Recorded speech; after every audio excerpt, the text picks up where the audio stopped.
Today, I have something a bit different than usual for you.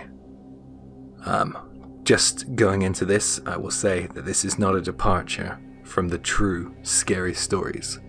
This is merely an addition. In my Last Train Home story collection, I mentioned the true crime case of Yoshifumi Kurita. And since covering that on a small scale, I have found more details, including interviews and more up-to-date events which have happened in the case. I will just say it covers some sensitive issues, so if that's not your thing, then please click on another video, hopefully one of mine. But if you're interested in true crime, please let me know, as I can continue doing these. But just remember, this isn't an end to the usual stuff. So here is the true crime case of Yoshifumi Kurita. In June of 2016, Kanagawa Prefectural Police announced the arrest of 33-year-old Yoshifumi Kurita. His arrest came on suspicion of confining a woman in his apartment in Sagamihara after he allegedly took her from a train while she was sleeping. Kurita was also suspected of abducting 4 other women from the last trains of the night, and he admitted to drugging at least one of them. Kurita, who was 33 and was working as a temporary worker at the time, said, "I forced the drunken women to take a sleep-inducing agent by claiming it was medicine for motion sickness." Police confirmed street surveillance camera footage near Kurita's apartment showed him walking and holding a woman who looked dizzy on the morning of June the 4th. The victim claimed that she took the last train home from a night out in the early hours of June the 4th and woke up to find herself in an apartment in Sagamihara. The victim stated that Kurita was present in the apartment when she woke up, but when she found an opportunity to escape, she took it. She said that Kurita had let his guard down, and she was able to run to a nearby convenience store and call the police. As I mentioned before, the suspect was questioned for 4 other related incidents. Some of these cases date back to 2015. In all cases, the female victims, who all said that they had been drinking, reported waking up in a male stranger's room after they fell asleep, taking the last train of the night home in Tokyo or Kanagawa. Police believe Kurita may have been riding the trains specifically looking for women who had passed out due to drinking too much.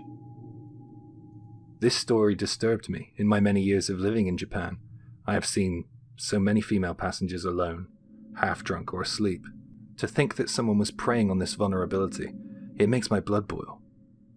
This isn't where the story ends though, because in September of 2016, Kurita was arrested for the 3rd time on suspicion of the very same crime. He brought a female office worker back to his apartment, and when arrested, he admitted to the crime. This time, he kept the woman confined until 7 p.m. the next day. Kurita admitted to using the same method to deceive and abduct the office worker. He gave her a pill for motion sickness, which really was a sedative. So he was freed to commit the same crimes. I couldn't believe it when I read that, but little did I know that something more sinister was around the corner. Kurita, when interviewed, claimed to have victims in the hundreds. At the end of September of 2016, Kurita stood on trial, and while he denied some claims, he said that the main motivating force to abduct sleeping women on the train was because he wanted to touch their hair. He claimed this not to be for obscene purposes. The defense claimed that Kurita had developed a strong attachment to women's hair since the age of 5, and since high school, he would ride late-night trains searching for drunk or sleeping women on Saturdays and Sundays. The district court determined the crime to be born of the illness of sexual addiction. Although not all of the details have been revealed, there are allegations of Kurita going beyond touching the female passenger's hair. He has been accused of indecent photography, and there were further grounded accusations to follow. In 2018, Kurita was formally charged for rape and something called obscene predatory charges against 9 women. Although he was charged for 9 victims, Kurita assumes the more accurate figure to be around 300. He said that his desires escalated from simply touching the hair of a sleeping or passed out woman on the late-night trains in his teens to bringing a woman back to his home and sleeping with her in the bed. He said that he would stroke her hair and smell her in those instances. His obsession with hair began when he left his foster home, forging his hunting ground with his prey from a young age. Kurita said, "Everything was so different, seeing all those women and girls with long black hair on the train station platforms shocked me." Kurita, who was sentenced to 16 years in prison, complained that his sentence was too short, stating the following chilling remark: "If nothing is done, then I'm certain I will reoffend." In 2019, a female reporter named Shoko Kuroda was sent to interview Kurita in Yokohama prison about his crimes. I will now switch the narrative to her point of view. The prison faced the road. It was a 5-minute walk from the subway. I was made to put my phone, laptop, and my recording devices into a locker, and I was told that if I didn't, I wouldn't be going in. I obliged. I went through the metal detector and I was given some paperwork to fill out. I was given a number and told to come forward once that number was called. For the first time in my life, I was about to meet a sex offender. A man I knew deep down was an inherent threat to women. To say that I wasn't somewhat apprehensive would have been a complete lie. I'll say it straight. I was nervous. How did I get here? Well, it all started when someone who knew Kurita, when he was a little boy, spotted him on TV. Long ago, when she worked in an orphanage, she took care of him from age 2 to 3. Immediately, I began asking myself questions. If Kurita grew up in an orphanage and he had foster parents or was placed in social care, then why didn't anyone notice anything in him which they might have deemed worrying? Well, the answers began with the woman who had noticed him on the TV. Since his arrest, Kurita had no family and no one to visit him. She took it upon herself to do so. And it was through this woman that I was able to obtain this interview. I was amazed by her altruism. This woman left a big impression on me. If Kurita grew up around a woman with a heart as big as this, the question remained, why did Kurita turn out the way he did? I found myself returning to this unanswerable question in the prison's waiting room as I heard my number being called. I was asked to enter room number 2. I turned the doorknob and entered a sterile room plastered from ceiling to floor in off-white wallpaper. Ahead of me, a plastic clear plate separating me from a vacant plastic chair draped with some kind of black cloth. I stared at it blankly. I could hardly believe I was here. Then, snapping me back to reality, a door opened and a prison officer emerged. Kurita followed.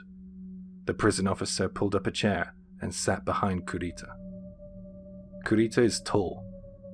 His hair is long and tied in a ponytail, and he's lost weight but still looks lacking in the general hygiene department. But he looks different. He doesn't look calm. His eyes are already darting around the room, always returning to land on me. A faint smirk dances across his face and then disappears. "You want to know about my childhood? About the hair?" He grins. His voice is faint. I knew about his obsession with hair from the news, but I would have never expected to be the first thing out of his mouth. My thoughts went to the victims, and I think he planned this. I guess that since I was the first woman he had seen in a while, his crimes were at the forefront of his mind. Either way, control was now his. He had caused me some unease. "I would rather speak about the victims of your crimes. I doubt that they care about your upbringing or your obsessions," I responded in a shaky voice. "Oh, then why don't we set up a recurring meeting to cover it all? We should at least meet a few times a week to cover all that." I decided to play ball. I would meet him again, but not in the capacity he wanted. Once a week would do. Kurita made it clear that he would be speaking at his own pace, and if I wasn't back next week, then I would be someone he couldn't trust. Having said that, he appeared to be satisfied with my response. You know, I'm my mother's fourth child. I was a premature baby. Maybe I shouldn't have been born. I found out that Kurita's mother abandoned him in hospital. My foster parents were so strict, horrible, in fact, he mumbled. At age 5, Kurita was adopted by the Mizuno family. Of course, this is a pseudonym. Although I was happy to have a mum and a dad and to be out of the orphanage, have a family of my own, they were still strict from the get-go. They trained me. Kurita, when talking about his foster parents, hung his head. I would be disciplined for sucking my thumb or not using chopsticks correctly. My foster father was a pretty violent man, and I was always scared of him.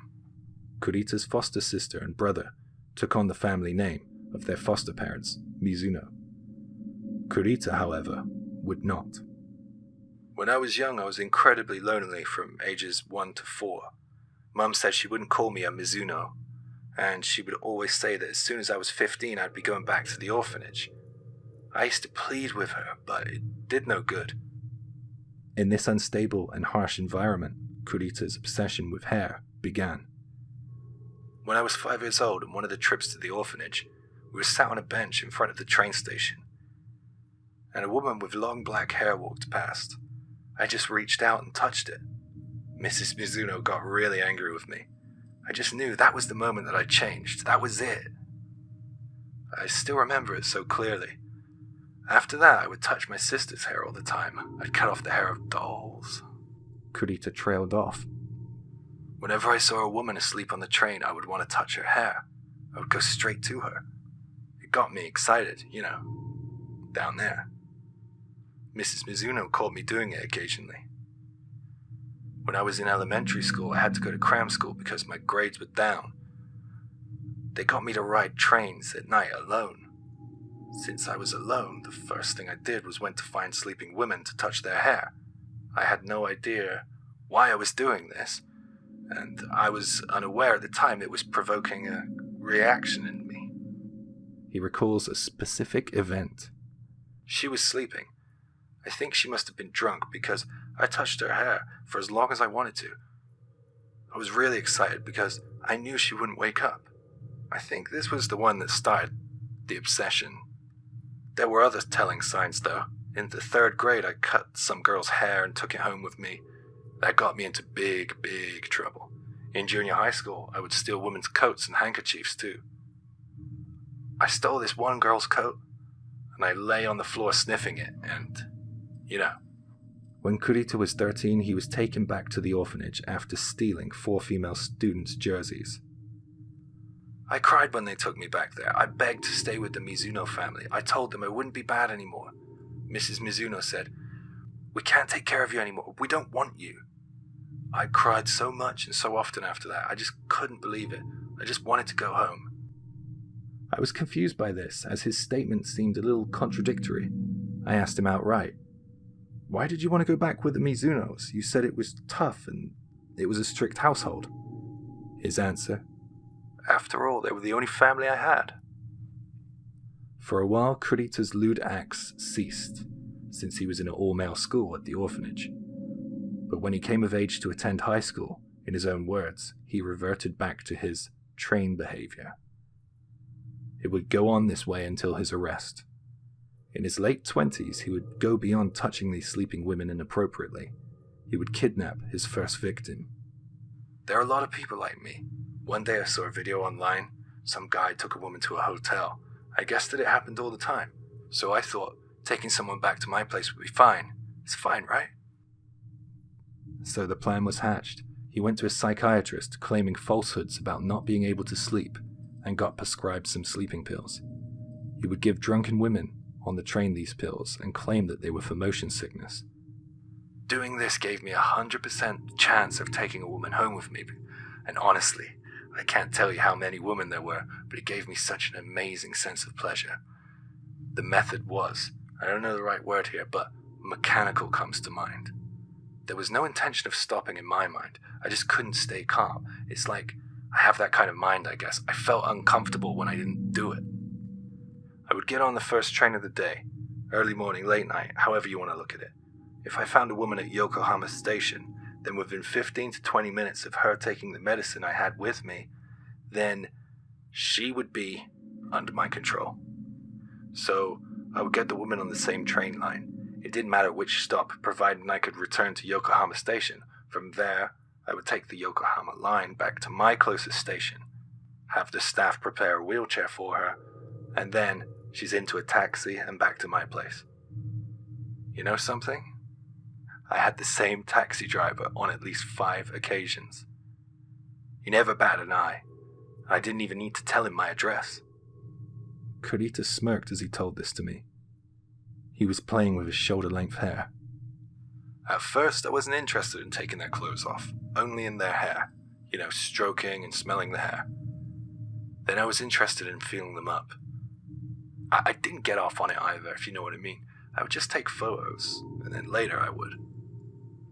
Out of the approximate 300 I took back to my place, I slept with only about 20. The maddest thing about it all is, when the women came back to consciousness in the morning, they would say, "Thank you," and leave. I didn't get into trouble. I would even walk some of them to the station. When the women were shown the images and were informed about what had happened to them, they were shocked. During Kurita's trial, 9 victims came forth to explain the shock and the emotional toil he had put them through, one citing endless trauma. During the trial, Kurita was interviewed outside of the courtroom as he was accused. "Do you think I should apologize to the victims?" he asked. When I interviewed him, he asked the same question. "Miss Kurokawa, do you think I should apologize to the victims?" Well, for me, the answer is obvious. If you're not sorry for your actions, then no one will be interested in what you have to say. Why should I apologize? I still want to do it. Isn't that insincere? My apology means nothing. I need to change as a person. I need therapy. Maybe if I was dead, then my victims would feel better. I don't know. I don't know if I have it in me to take my own life, though. The only thing I want to get straight, the only thing I want to say is I need help. I need therapy. I'm not seeking to get out of prison early. I should be in here. Kurita was sentenced to 16 years in prison, and he could care less about that sentence. For me, he wants therapy, and he's keen to let everyone who will listen to him know why he ended up the way he did. He wants to be rid of his hair fetish. The last words he said to me was, "Why did I have to like hair?" Thank you all so much for listening to this. For me, it's been very hard not to editorialize his words or the interviewer's words. If my opinion is worth anything, I think the man's actions and what he did was completely deplorable. But to hear him asking for help and therapy, and it seemingly not being afforded to him, is worrying for me. I'm not asking for sympathy for Kurita. I am not a sympathizer for him either. But one point about him is he wants to change, or he's resigned to remain in prison, so he cannot do this kind of thing again. Putting him in prison for 16 years without therapy doesn't change him, and he knows that. What do you think? Do you think I should keep going with the true crime? Just remember, that's in addition to the true scary stories. What do you think should happen to Kurita? Do you think the sentence was justified? Please let me know in the comments. And thanks again for watching.